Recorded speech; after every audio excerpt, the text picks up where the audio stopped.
Hey everyone, I want to tell you about Cozy Earth. It's the world's softest sheets. They keep you cool, dry, and comfy all night long. They're moisture wicking, breathable, and they even get softer with every wash. They have PJ sets. Who can't get behind PJ sets? Valentine's is coming up. Get your wife a pajama set.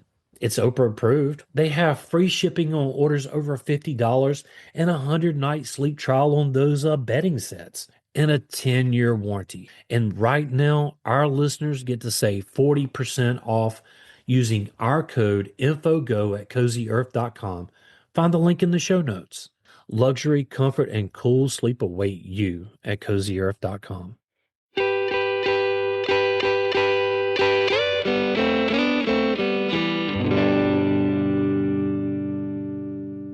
Welcome to the podcast. I'm William, And I'm Kat, and that makes this Info on the Go.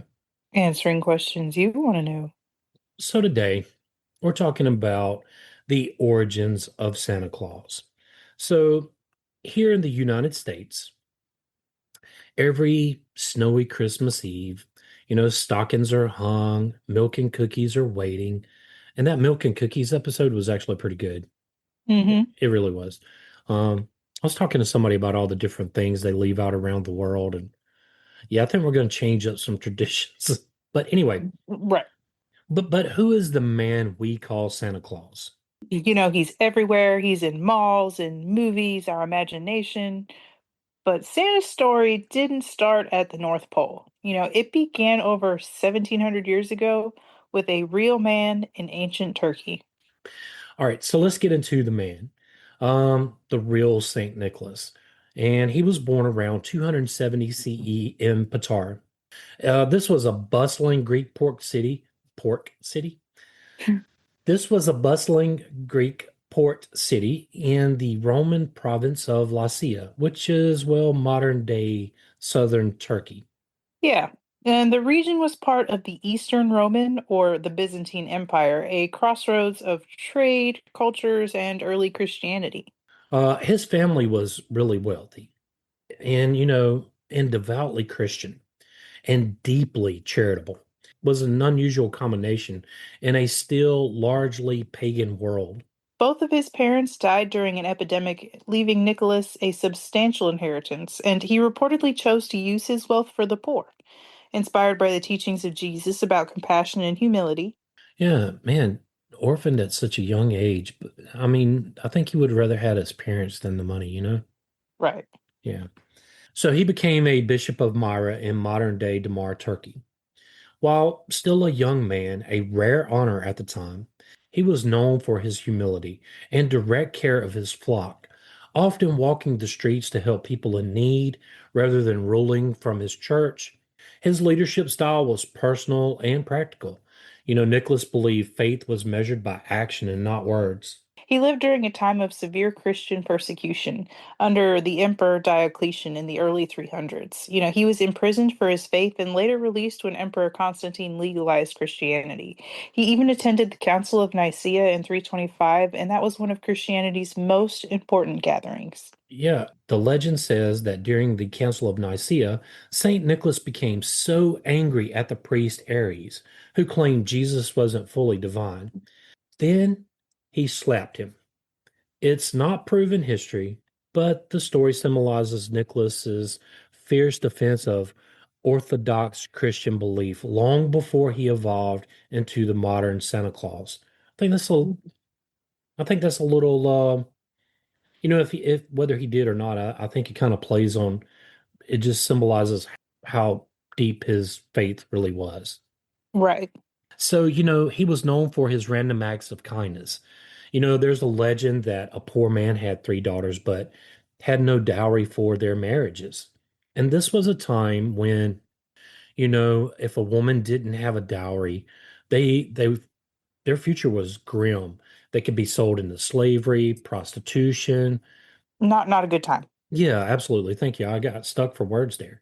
But Nicholas, hearing of this, you know, he secretly threw bags of gold coins through their window at night. And, some stories say that he threw them down the chimney where they would land in stockings that were drying by the fire. Now, To be clear, Nicholas had to do this in secrecy because at this time it would be considered charity and the man wouldn't be able to take it and offer it for the daughter's dowry. So Nicholas done two things for this man and his family. And this became one of the most famous acts of anonymous charity in Christian lore and the origins of Santa's secret nighttime gift giving. He was also labeled a protector of sailors. When a fierce storm threatened a ship at sea, sailors prayed to Nicholas for help, and he miraculously appeared on deck, calmed the winds, and guided them safely to shore. For centuries, sailors would carry icons of St. Nicholas on voyages, calling him their heavenly helmsman. So he was also a defender of the innocent. He once saved three wrongly condemned men that were about to be executed by a corrupt official. He seized the executioner's sword himself and demanded justice, freeing the men and reprimanding the local governor. This really reinforced his reputation as a champion of the oppressed and became a voice of justice. I think that is really the story of Santa Claus, right? Right. But wait, there's more. There are some tales of resurrection miracles, claims that Nicholas resurrected children who had been murdered by an innkeeper during a famine. Gruesome folklore that evolved into his role as a protector of children. Now, these stories spread widely across Europe, especially in Middle Ages when miraculous tales shaped sainthood. But his reputation was ever growing. Over time, Nicholas became revered as a patron saint of children, sailors, merchants, scholars, and travelers. And he had a feast day, which was December 6th. And it was celebrated with small acts of giving, food, sweets, or coins, mainly to children. And pilgrims flocked to Myra to visit his tomb, reporting miracles and healings at his shrine.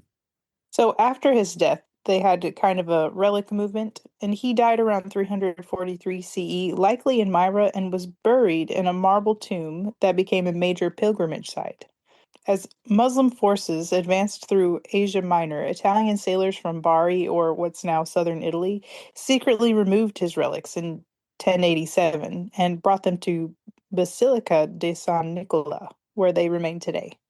This event spread his cult throughout Western Europe and made Bari a new center of Nicholas devotion. The manna of St. Nicholas, a sweet smelling liquid said to seep from his bones, was believed to have healing powers. And by the Middle Ages, St. Nicholas was among the most popular saints in Christendom, second only to the Virgin Mary in devotion. Yeah, and more than 2,000 churches across Europe were dedicated in his name.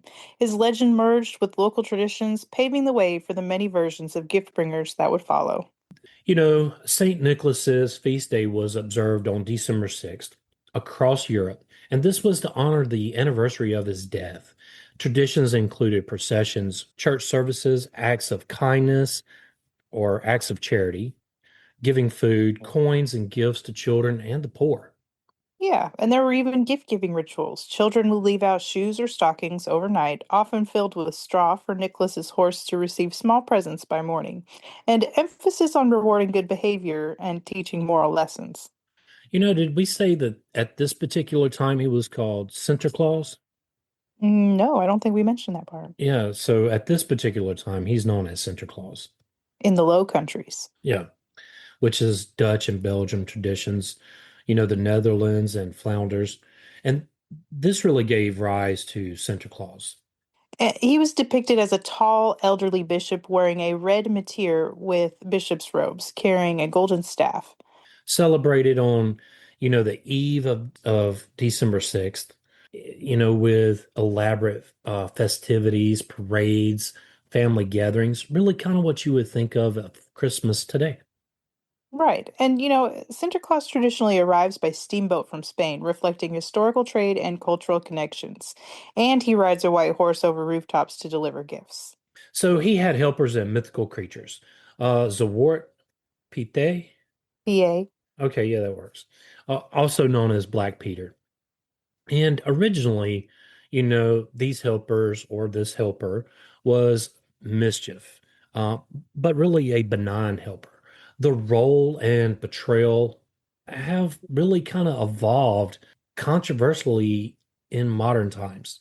Right, and Saint Nicholas's story absorbed pre-Christian winter traditions.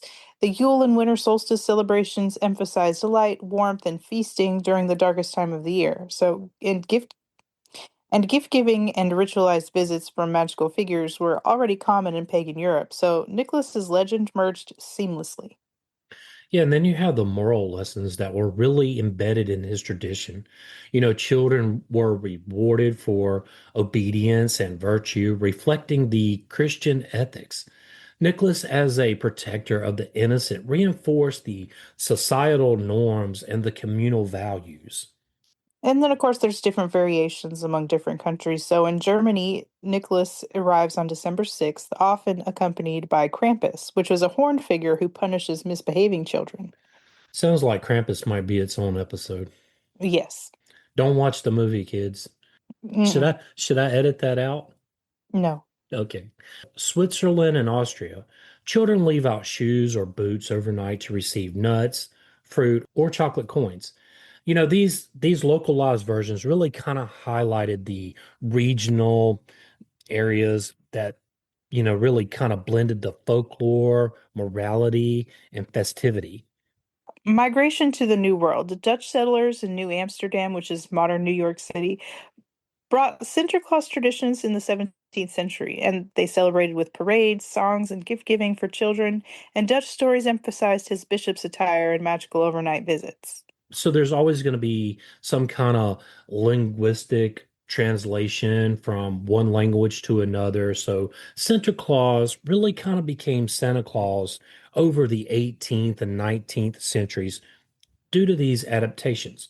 Early American depictions simplified the bishop's robes into a more secular, approachable figure, setting the stage for future reinvention. So, St. Nicholas's story was flexible and adaptive, absorbing local traditions across Europe, and his moral and magical persona helped shape an enduring myth of a benevolent gift giver. The stage was now set for American reinvention, where literature, illustration, and commerce would transform Sinterklaas into the Santa Claus we know today. And the American reinvention, I say before we get into that, let's take a small break. Sounds good. All right, so now that we're back in the United States, the early portrayals of Santa Claus was really brought to life by Washington Irving, who published A History of New York as Diedrich Knickerbocker.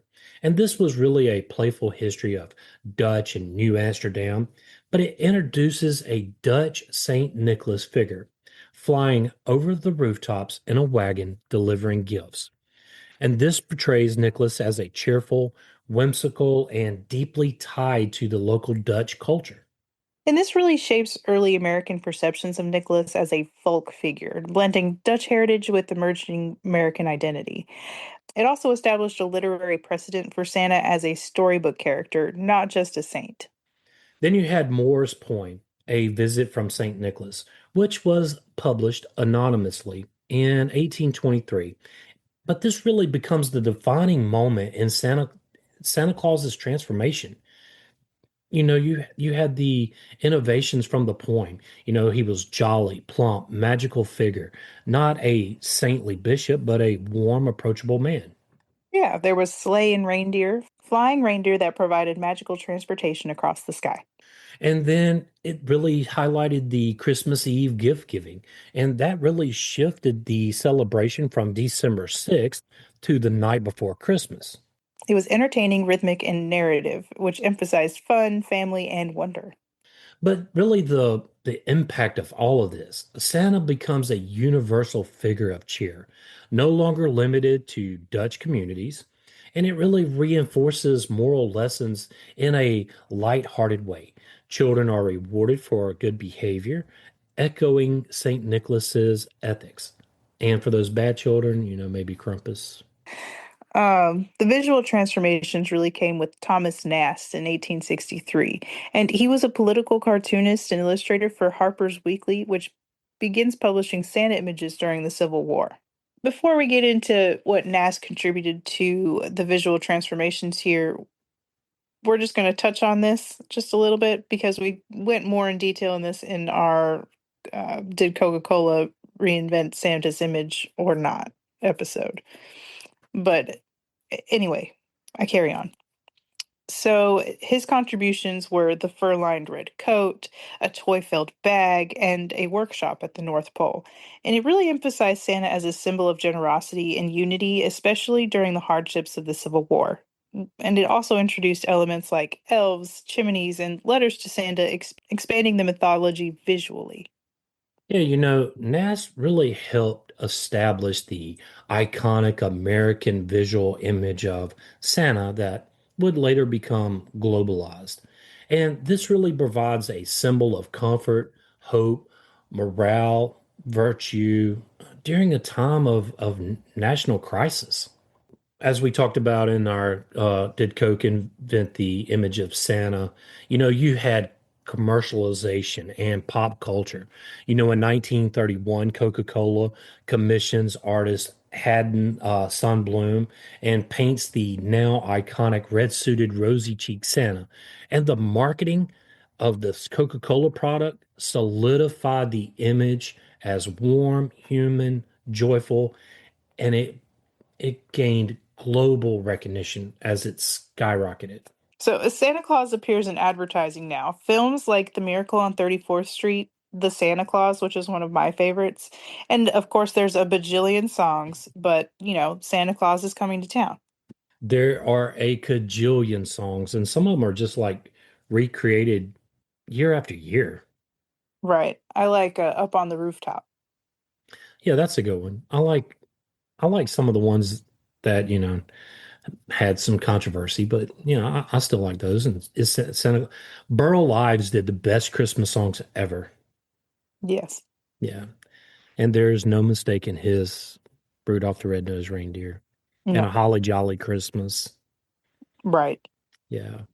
So anyway, the post-war consumer boom turns Christmas into both a spiritual and commercial holiday. The paradox here was a saint of giving becomes the face of consumption. Yeah, commercialization. So there's a thing called NORAD's Santa Tracker from 1955, but it was a Cold War era misstyled phone call that turns into a yearly global tradition. Like we'd like to do things here. Santa around the world, right? Global Hmm. variations. I say let's start with Father Christmas. Absolutely. The origins of Father Christmas dates back to 16th century England as a personification of the Christmas spirit rather than a gift-giving saint. He was originally a tall, thin, older figure representing festive cheer, good food, and merriment.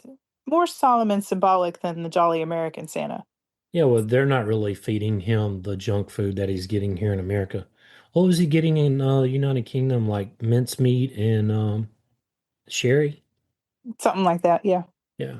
But by the Victorian era, Father Christmas merged with Santa Claus and adopting his red attire and gift-giving role, but retains a slightly more formal demeanor than the playful American version.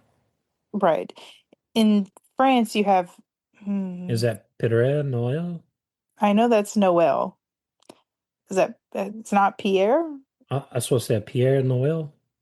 I Let's don't just go with know. that because it means Father Christmas. But it means Father Christmas in French, literally Father Christmas. Father Christmas. The traditions are children place shoes by the fireplace for gifts, and they were attended by figures like. Stay with us. We'll be right back. Hey, everybody, we want to tell you about strong coffee. Every morning it starts with a choice. You can settle for just coffee, or you can rise up with strong coffee. And it's the world's strongest cup of joe. Strong isn't just a drink, it's a movement. It stands for striving to reach our natural greatness. It's born from one simple need to be better. They rebuilt coffee from the ground up, infusing organic coffee with collagen, protein, nootropics, and functional ingredients that fuel your body and sharpen your mind. No crash, no compromises, just clean energy, focus, and flavor that fires you up. Yeah, so whether you're chasing kids, chasing goals, or chasing greatness, don't just do it with coffee, do it with strong coffee. And our listeners can save 20% off just by using our code INFOGO at checkout.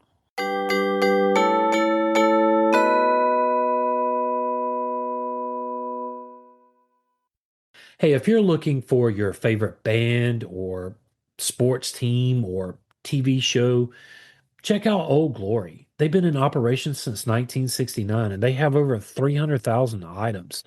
You know, they have from the Beatles all the way to Metallica, NFL, NBA. It really doesn't matter what you're looking for. They have tees, hoodies, hats, gifts, everything a true fan could ever want. And it's family owned and operated. They have fast shipping, free standard delivery on every order. And you know what? Our listeners get a 15% off at checkout using our code INFOGO. You can find the link in the show notes. La Pierre Fortard? Butard. Futard? Sure, let's go with that. It works. We're not French. Who punishes naughty children similar to the German Krampus? Yeah, the Krampus there. He keeps coming back, don't he? Hmm. But this really emphasizes the morality and family-centered celebrations, blending St. Nicholas's legend with folklore. Russian dead Mores? I guess Moros? so. Morose. Okay.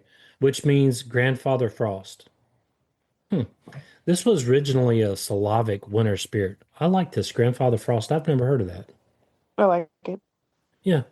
And his appearance was a long blue or silver robe, and he carries a staff, and he's often accompanied by,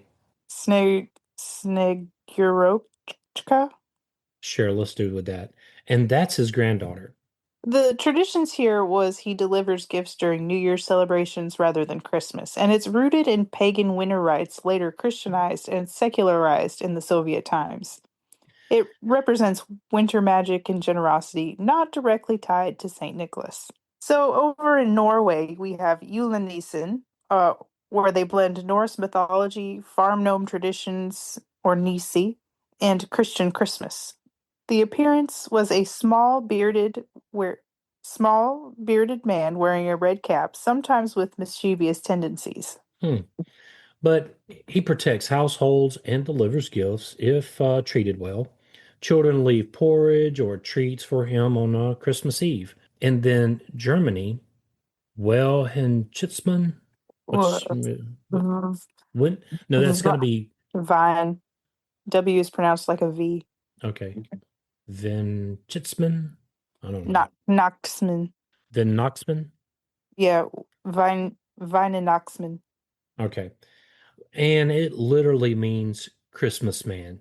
So this has a mix of Saint Nicholas, local folklore, Father Christmas influences, kind of all combined together.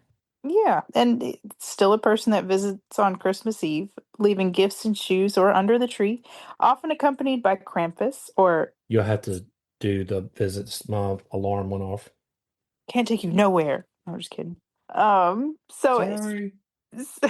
sorry. Anyway, it's a person who still visits on Christmas Eve, leaving gifts and shoes or under the tree, and it's often accompanied by Krampus or Necht I Ruprecht. Okay. Necht Ruprecht. That's hard to say. It's enforcing moral behavior. And modern Germany sometimes embraces the American style Santa, but traditional figures still appear in markets and stores. So many countries blend Santa Claus with local traditions, creating hybrids.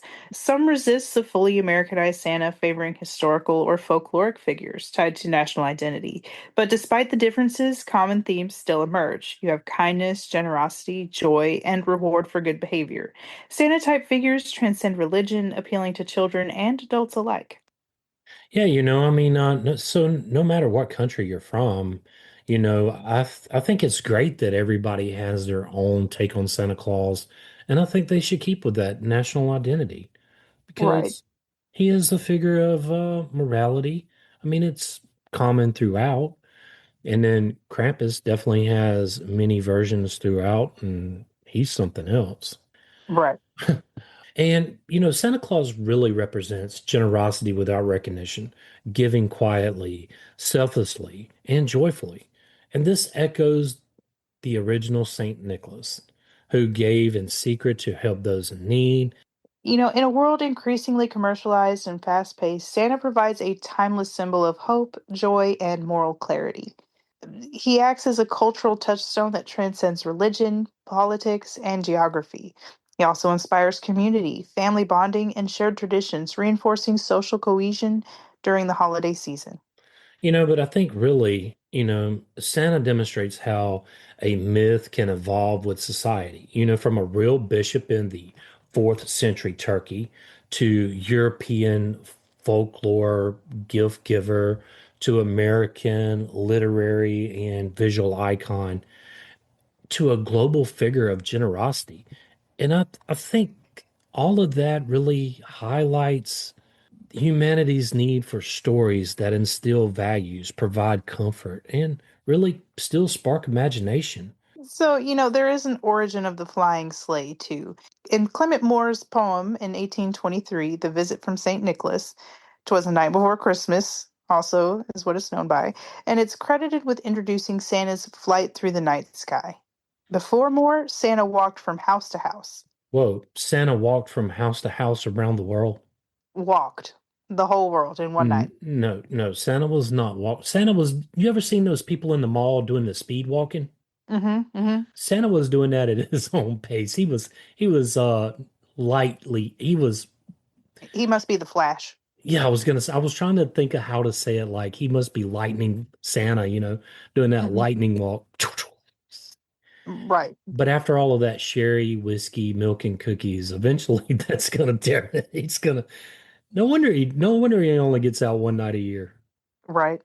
Anyway, all right. In European traditions, he would sometimes ride a horse. In Dutch Sinterklaas, his steed was white, a white horse. Mm-hmm. And of course, the sailor's tales sometimes had him traveling by boat or magically appearing from the sea. But Santa's sleigh is pulled by 8 reindeer, each with its own name.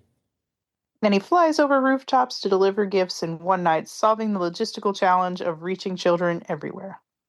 And Moore really emphasized the speed, magic, whimsy, cementing the idea of Santa as a supernatural, joyful figure. I love that poem, by the way. Hmm. I think I know it's a very short poem. Maybe we can find another poem and kind of do that on like release it on Christmas Day or something. Yeah. Okay.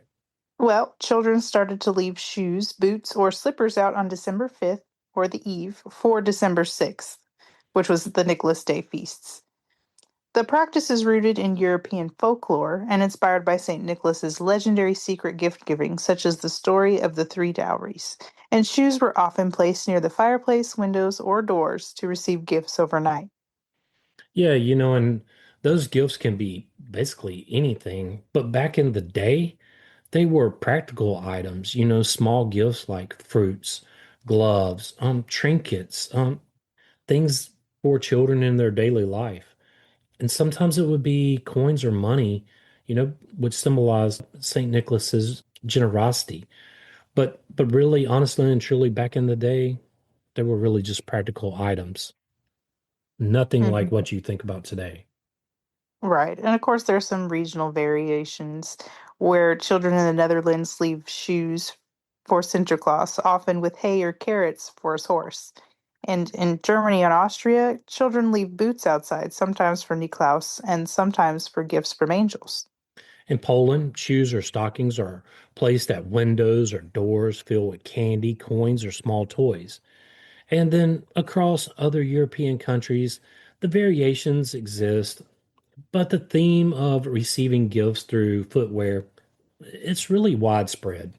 I mean, even here in the US, you hang your stocking on the mantle, and you know, the stockings that we hang are quite literally bigger than the socks you would really wear. Right. Yeah. All right, so this custom directly influenced modern Christmas stockings in America, where gifts are placed at the foot of the bed or by the fireplace. And it still maintains a tangible connection to historical traditions, even as Santa Claus became globalized and commercialized.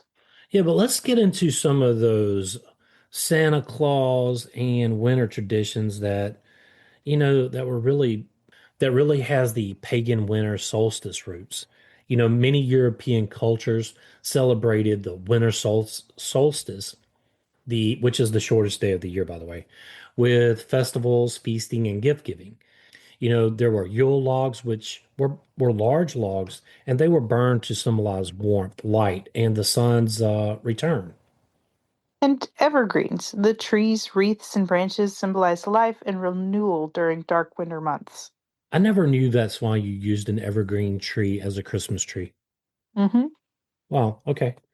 And then communities gather to eat, drink, and celebrate abundance before harsh winters.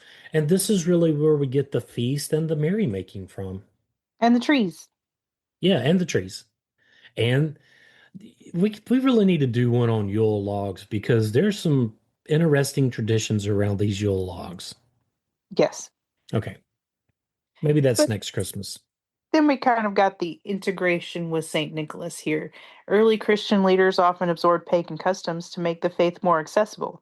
So St. Nicholas's generosity and gift giving fit naturally into these midwinter celebrations, allowing him to be celebrated alongside existing seasonal rituals. But the Netherlands and Germany, Sinterklaas, well, his visits, they coincided with the solstice, which inspired feast. Scandinavia, uh, Yule traditions included gifts, feast, and symbolic figures, which later merged with Jolanasi, Yule Neeson. okay, Yule Nisan or Santa. And then the French, which I'm assuming is Pire, Noel, and those celebrations blended Christian St. Nicholas elements with local winter festival customs. I thought this was pretty interesting. I knew that Santa Claus came from a real person, but I really didn't know all the details that we got into today. So I found this to be really fascinating. Absolutely. Hey, what was the best Christmas that you ever had? What was the best Christmas I ever had? Yeah. Hmm. Okay, I know, I'm gonna date myself here when I say this, but I got a Walkman and I got my first guitar. That was the best Christmas I ever had. Nice. How old were you? I was 11, maybe 10, 10 or Nice. 11. That sounds like a And I'm not going to tell you the cassette tapes I got because I really would date myself. But I got all of these different cassette tapes. But the thing about the Walkman that I had a bunch of blank tapes where I could record myself, which really started to kind of give me my creative vibe. Our listeners don't know, but many people know that I write a lot of songs, I write a lot of poems, and that's really where that inspiration came from was what from that Walkman and that first guitar. I didn't know how to play it at first. I only know really three, maybe four chords at best. you can do a lot with three, maybe four chords at best. You can play pretty much every country song on the planet with three chords. But anyway, what was your best Christmas? Um, Probably when I lived in Germany for a while. I was probably five, maybe. And my parents had set up like a inflatable boxing ring type thing for me and my brother, and then I got all the baby doll stuff, like a high chair, a crib, wash table, all kinds of stuff. I got all kinds of stuff that Christmas.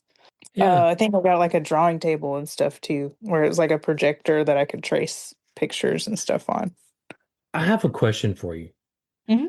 Do you have a weird or I know that y'all have a young family, but is there a tradition that y'all are starting? I have a really weird one that we do. And you're gonna laugh when I tell you what it is, but I'll let you tell me yours first. Um, I'm still trying to figure out traditions now that we finally have our own house and we're doing the Christmas thing because we have kids again. We didn't really do the Christmas thing except for going to his mom's house prior to having kids. So for Christmas for us, Christmas morning, we get up, the kids open their gifts and everything, and and I know that probably some of our listeners are going to laugh, but it has to be the Pillsbury cream cheese cinnamon rolls. Can't be any other kind of cinnamon rolls. It has to be the jumbos, and I have to make two batches of those. Whether Hmm. they all get eaten or not is beyond the point. But that was something that me and my wife started a long time ago. And we actually tried to get out of it. I actually tried to cook a full-on breakfast one time, and the kids are like, no, dude, you got to do these cinnamon rolls. Like this is our jam. Don't go, Where are the cinnamon rolls at? What are you doing? yeah, don't go mess this up, okay? We'll have dinner later or whatever. We can Break out have the breakfast cinnamon for rolls. dinner. We don't care, but we want cinnamon rolls now. Yeah, so it's like, and to me, I'm not knocking Pillsbury cinnamon rolls or anything, but there's a lot better options than those. Cinnabon. Yeah, but I mean, it has to be those, and that's what we do. That's our quirky little Christmas tradition there. That's sweet. I like that. That's cute. This was a really good episode. I really liked it. I liked how we did the variations. If you want to share your Christmas stories with us, you can do so at Facebook or you can send it to our emails. If you want us to share your Christmas stories, we could do that too. You could do it on Facebook Messenger if you don't want everybody to see it. You can use the text link in the show notes. We don't get your phone number from that, but we would love to hear from you. Absolutely. If you would like this podcast, tell a friend and help get the word out. If you would like to help us keep the show going, you can do so at Patreon. We're dropping new stuff in there daily, and we're going to have some extras in there. So check it out. Absolutely. And as always, William and I want to thank you for listening. Whether you've been with us from the beginning or just showed up, thank you for listening. Yeah, join the Facebook group and info on the go. Over there, again, you can share with us your show ideas or ask us a question. You can subscribe and follow us wherever you get your podcast. Send a text using the link in the show notes or leave a review. It really helps others find us. You can also email us at Info on the go podcast at gmail.com. yes, that is all one word, and the link is in the show notes. Till next time. Stay curious.